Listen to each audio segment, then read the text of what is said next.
Estou do lado de fora da minha escola na infância, perto do portão principal e do estacionamento dos professores. É um dia ensolarado e estou cercado por quase uma centena de colegas. Tenho a impressão de que alguns professores estão por perto, mas minha atenção está voltada para dois adultos, que não reconheço.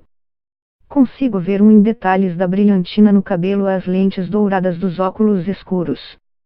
Ele segura um dispositivo que emite um grito estridente. Caio de joelhos botando as mãos nos ouvidos.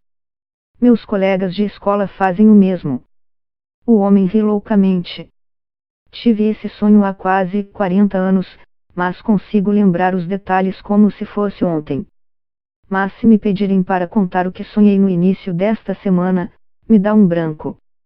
Para muitos de nós, sonhos são uma presença quase intangível. Se tivermos sorte, conseguimos nos lembrar brevemente ao acordar, mesmo quem é capaz de recordar com riqueza de detalhes sonhos passados, pode despertar certos dias com quase nenhuma memória do que sonhou. No entanto, há algumas razões pelas quais isso acontece. A resposta para o porquê de sonharmos e se conseguimos nos lembrar dos sonhos está enraizada na biologia dos nossos corpos adormecidos e do nosso subconsciente. O sono é mais complicado do que se imagina. Quando está em repouso, nosso cérebro passa por uma montanha-russa de estados mentais, com algumas partes repletas de atividade mental. O sonho está mais associado à fase do sono conhecida como o movimento rápido dos olhos, REM, na sigla em inglês. Às vezes, o REM também é chamado de sono desincronizado, uma vez que pode imitar alguns sinais de quando estamos acordados. Durante essa fase, os olhos se movem rapidamente, há alterações na respiração e na circulação, e o corpo entra em um estado de paralisia, conhecido como atonia. Acontece em ondas de 90 minutos durante o sono, e é nesse estágio que nosso cérebro tende a sonhar. Há um fluxo extra de sangue para partes cruciais do nosso cérebro durante o REM, o córtex, que preenche nossos sonhos com seu conteúdo, e o sistema límbico, que processa nosso estado emocional. O lóbulo frontal, no entanto, responsável pelo nosso senso crítico, fica em repouso. Isso significa que costumamos aceitar cegamente o que está acontecendo nas narrativas muitas vezes sem sentido dos sonhos até acordar. O problema é que, quanto mais confusos são os sonhos, mais difícil é para nós retê-los. Sonhos que têm uma estrutura mais clara são muito mais fáceis de lembrar, afirmou Deirdre Barré, professora de psicologia da Universidade Harvard, em artigo recente publicado no site Gizmodo.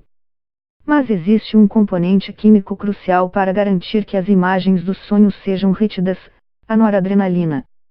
Este é um hormônio que estimula o corpo e a mente a agirem e seus níveis são naturalmente mais baixos durante o sono profundo. Francesca Ciclari, médica pesquisadora do sono no Hospital Universitário de Lausanne, na Suíça, diz que há uma fronteira clara entre nossos estados de sono e de vigília e isso não é por acaso. Provavelmente é uma coisa boa que a vida nos sonhos seja completamente diferente da vida acordado, diz ela.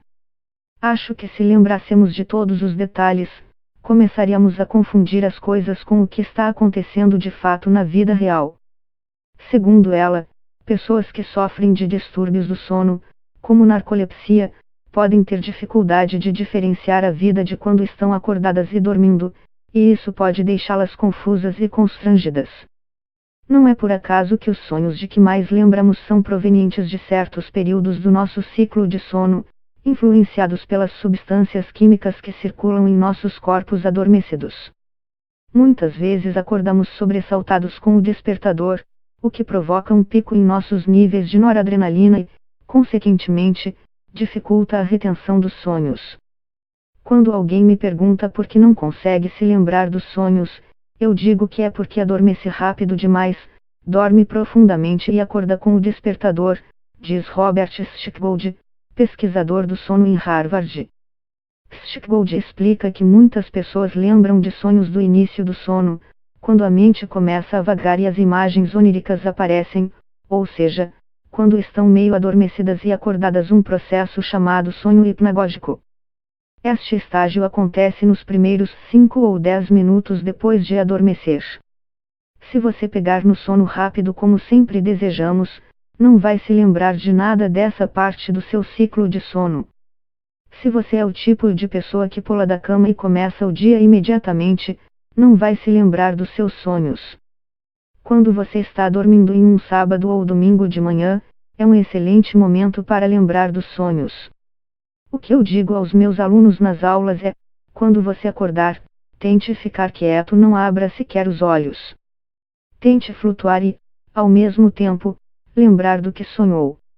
O que você faz é rever os sonhos quando entra no estado de vigília e se lembrar deles como qualquer outra memória. Eu digo às pessoas para beberem 3 copos grandes de água antes de deitar. Não 3 copos de cerveja, porque o álcool prejudica a fase REM, mas de água. Você acordará 3 ou 4 vezes durante a noite, e tenderá a acordar ao fim de um ciclo natural de sono REM. Há também outro conselho oferecido por alguns pesquisadores do sono: se você simplesmente repetir para si mesmo quando vai dormir que quer lembrar dos seus sonhos, isso significa que você vai acordar se lembrando deles. Funciona mesmo. Se você fizer isso, realmente vai se lembrar de mais sonhos. É como dizer: não há lugar como a nossa casa, uma referência ao livro O Mágico de Oz. Realmente funciona. Este artigo contém ilustrações originais, de autoria de Emmanuel Lafont, artista argentino que atualmente trabalha na Espanha. Ele é representado por Justo Gineri pela 6 Galeria de Arte. O site dele é